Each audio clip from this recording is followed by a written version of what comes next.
एक बड़ी खबर आपको बता दें, ईरान वॉर से जुड़ी बड़ी खबर। इजरायल पर क्लस्टर बम गिराने का दावा जो है यहां पर किया जा रहा है।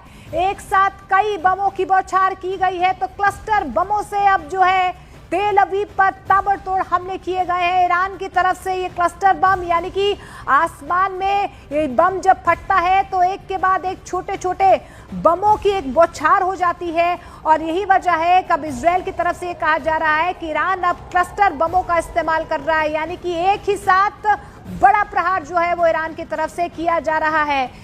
व्यापक तौर पर नुकसान जो है इन क्लस्टर बम से होता है, और दावा यही किया जा रहा है कि अब ये जंग जो है और ज्यादा भीषण होती हुई नजर आ रही है, क्योंकि ईरान ने देखिए एक साथ किस तरीके से बमों की बारिश जो है वो आसमान से की है। ये क्लस्टर बम हम आपको दिखा रहे हैं कि किस तरीके से घातक हो सकते हैं ये क्लस्टर बम। एक के बाद एक क्लस्टर बम्स की बौछार नजर आ रही है। चलिए अब आपको समझाते हैं कि आखिर ये क्लस्टर बम क्या होते हैं, क्यों युद्ध में इनका इस्तेमाल बेहद खतरनाक माना जाता है।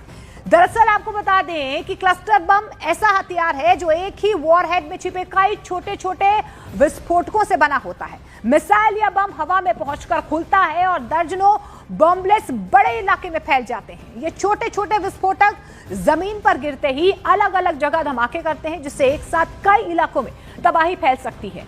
खतरा यहीं खत्म नहीं होता है, क्योंकि इनमें से कई बॉम्बलेट्स फटते नहीं हैं और लंबे समय तक जमीन पर ही पड़े रहते हैं, और यही वजह है कि आम लोगों खासतौर पर बच्चों के लिए बेहद खतरनाक बन जाते हैं। नागरिक इलाकों में इनके इस्तेमाल में भारी नुकसान होता है, इसलिए दुनिया के कई देशों ने क्लस्टर बमों के इस्तेमाल पर प्रतिबंध भी लगा दिया है। और अब इजरायल की तरफ से दावा किया जा रहा है कि ईरान इन क्लस्टर बमों का इस्तेमाल कर रहा है। क्लस्टर बम का असर सिर्फ एक धमाके तक सीमित नहीं रहता है, बल्कि इसकी तबाही जो है कई स्तरों पर फैलती है। जब ये बम फटते हैं तो सबसे पहले तेज धमाके की शॉकवेव आसपास मौजूद लोगों के शरीर को गंभीर नुकसान पहुंचाती है। इसके साथ साथ ही बम के भीतर भरे धातु के सैकड़ों तेज टुकड़े चारों ओर फैल जाते हैं, जो दूर तक लोगों को घायल कर सकते हैं। क्लस्टर बम की सबसे बड़ी खतरनाक बात यह है कि एक ही हमले में कई जगहों पर ये एक साथ धमाके करते हैं, जिससे बड़ा इलाका प्रभावित हो जाता है। इतना ही नहीं, हमले के बाद भी खतरा खत्म यहाँ पर नहीं होता है। कई बार खेत, सड़क और घरों के आसपास ऐसे विस्फोटक लंबे समय तक पड़े रहते हैं, जिससे आम लोगों की जिंदगी लगातार खतरे में बनी रहती है। और बताया यह भी जाता है कि क्लस्टर बम पारंपरिक बमों से कहीं ज्यादा खतरनाक होते हैं। इन बॉम्बलेट्स के भीतर स्टील केसिंग, हाई एक्सप्लोजिव्स और श्रेपनेल यानी कि धातु के घातक नुकीले टुकड़ों से भरा होता है, ये जो विस्फोट के साथ साथ चारों ओर फैल जाता है। एक मिसाइल के भीतर आमतौर पर 20 से 80 तक छोटे छोटे विस्फोटक बम होते हैं। हर बॉम्बलेट में करीब 2.5 किलो तक शक्तिशाली विस्फोटक सामग्री भरी रहती है। मिसाइल हवा में पहुंचकर खुलती है और ये बॉम्बलेट्स करीब 5 से 8 किलोमीटर तक के इलाके में फैल सकते हैं।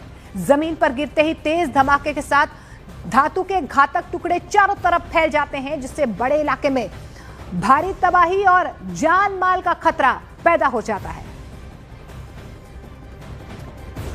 और देखिए, इजरायल में एक दिन ऐसा नहीं गुजर रहा है जब ईरान उस पर मिसाइल ना दाग रहा हो। इसी भीषण हालात से सीधे इजरायल के तेल अवीव से देखिए न्यूज़ 18 इंडिया के रिफत अब्दुल्ला की ये खास रिपोर्ट। लगातार सायरन्स बज रही है। मैं टेल अवीव में हूं, आप देख सकते हैं।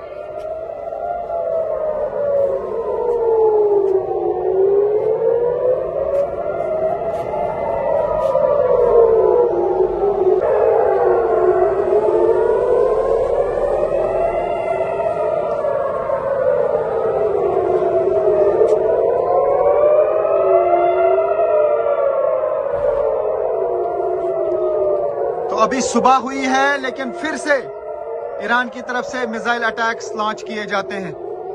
ये सुन सकते हैं आप, बार बार जो है मिसाइल अटैक ईरान की तरफ से लॉन्च किया जा रहा है।